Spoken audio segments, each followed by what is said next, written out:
لله رب العالمين والعاقبة للمتقين والصلاة والسلام على خير من آدم أجمعين محمد بن عبد الله وآله وصحبه أجمعين.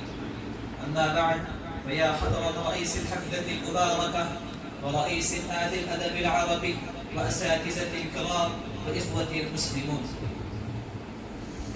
أحييكم تحية الإسلام. السلام عليكم ورحمة الله وبركاته. وعليكم السلام.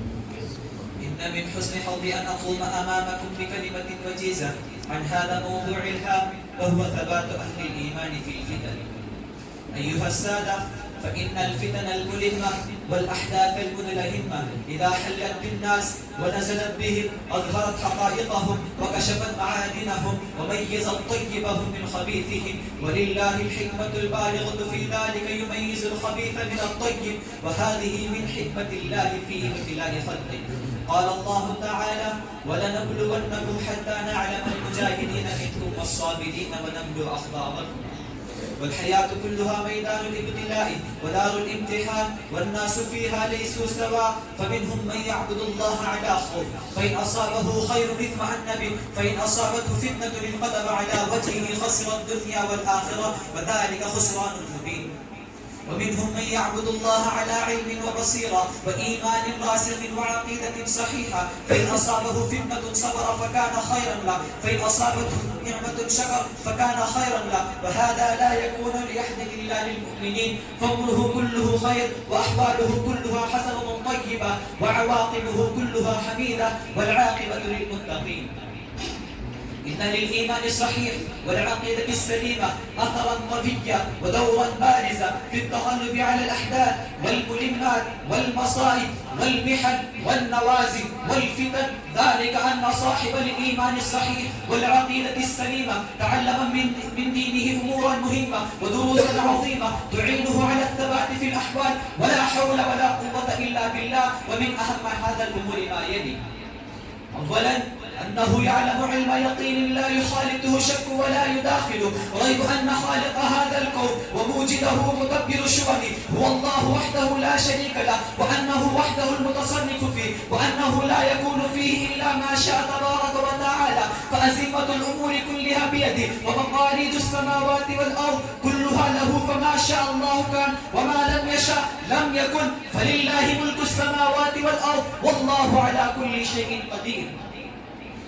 ثانيا، أن الله جل وعلا تكفل بنصر أهل الإيمان وحفظ أهل الدين، ووعد بذلك ووعده الحق، وأخبر بذلك في كتابه، وكلامه صدق وحق. قال الله تعالى: يا أيها الذين آمنوا إن تنصروا الله ينصركم ويثبت أقدامكم، والذين كفروا فتعسا لهم وأضل أعمالهم.